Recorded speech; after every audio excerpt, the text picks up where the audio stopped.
In this chapter, we have now made it to the three-quarter point of our topic. Forgive me as if I've had a lot to say and it was longer than anticipated, but I assure you everything is worth noting.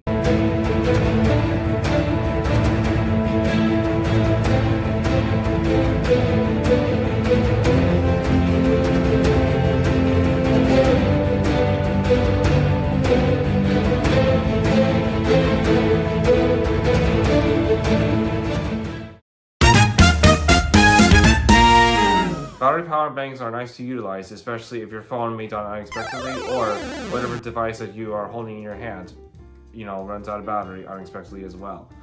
This is what I used to use, but I pretty much don't use this anymore because, well, as you can see, there's literally only one bar left. Not to say you can't use this, but they don't always have the best battery life either. Really, for me, I'd rather just bring a charger everywhere I go so I could just charge it to a wall. However, on the flip side of it, I would caution you because in case if the outlet looks suspicious or if you don't have this adapter, this is how people could get their information stolen as well. It doesn't matter if you are in the civilization or the desertion, as we had talked about previously. I would just caution you because if you don't have cell service and your phone dies and then this doesn't work or you don't have this at all, what are you going to do now in that situation and you're all alone? Callan, can you give us a little bit more opinion of what you know about these battery power banks and what you recommend? I know Daniel said that he's not a fan of battery power packs, and I understand why, but sometimes they can be really helpful. I've traveled a lot internationally, and I can tell you it's kind of a panic when you're on a long flight and your battery's going down to zero on your phone. I had a case where I was renting a car when I got to this new country, and I was counting on the GPS, and I was going to be really worried if my battery was dead. So it's just a nice way to relax on an airplane, knowing that you can use it for entertainment, watching movies, and you still have battery, the ability to recharge your phone. So I like battery packs. They're cheap and they're kind of low tech, but they really do the job. There's a lot of good ones out there. They've come way down in price. You can get them anywhere from about $15 to $30, and they range from about 10,000 milliamps to 35,000 milliamps for the upper end. If you pay the $30, get a better one. They'll have features like this one here that has cables built into it, so they're compatible with all your different devices. Makes it really easy not to have to worry about having a charging cable with you. So I recommend that one if you can afford the $30. But Daniel's right. It's you always want to have a charger also so that you're not using USB ports in locations to charge your phone. You want to plug them into a wall, and that way you don't have to worry about people stealing your data. So that's my take on battery packs. I'd go ahead and get one. Makes your life easier. It's always important to remain well-nourished and also hydrated when you're on the mission, because if you don't do any of those two first things, then you're going to suffer greatly and you will become a liability for the group. So for starters, I would probably refrain from packing an apple. Really, I'd rather just wait until you get there and just consume an apple when you are there. Although yes, it's a healthy option, I would rather just maybe cut this or dice this in half and then just eat it when you're at the airport. However, I would caution you on certain food items that could make your stomach upset, especially when you're flying. I would also recommend packing in your luggage liquid IV, which is an electrolyte, and also Tony Struck Lonely. Really great find from Walmart and really cheap price. Also, really cheap price, I would consider almonds and also dried fruits.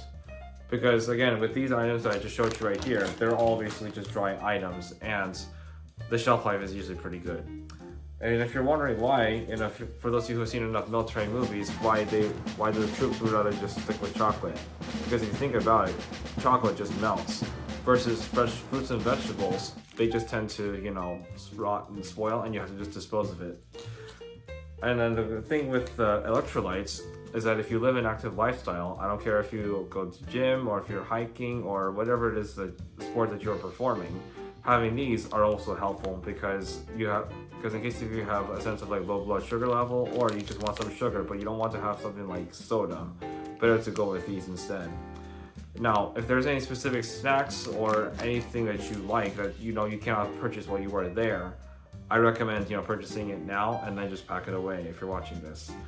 I would also suggest that, to keep in mind about that when you are out and about, or whatever it is that your agenda will be, the important thing to note is that either one, you may not have time to stop to a store, or number two, when you get to the store, they probably will not have the options that you like, and you probably will just be more disappointed.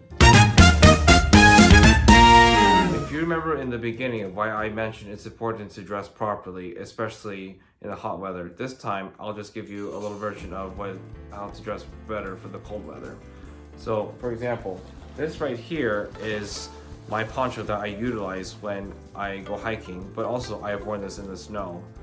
So, the best thing with this is that this is basically like a tarp, and I could just shake the rain off that easily. And because of it, you don't really want to wear too many layers.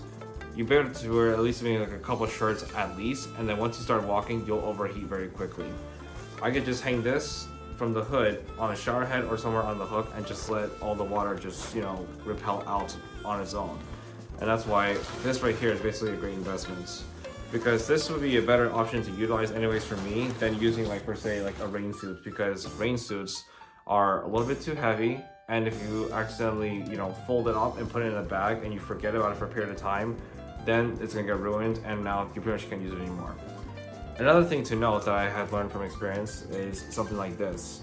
These may be nice, but the thing is, you have to remember that when you pull it out of the bag and after you use it, you can't really fold it back that easily and put it back in the bag to use it again. These are better more for just like emergency situations, like one-time use, and then you just throw it away afterwards. So either that, or if you'd rather just stick with a rain jacket, I hope it will, still be well, and it will actually be good material like this, where it could shake off, water easily. Because if you think about it, with ponchos, I can just wear this over, my backpack, and my backpack will just remain dry the whole time anyways.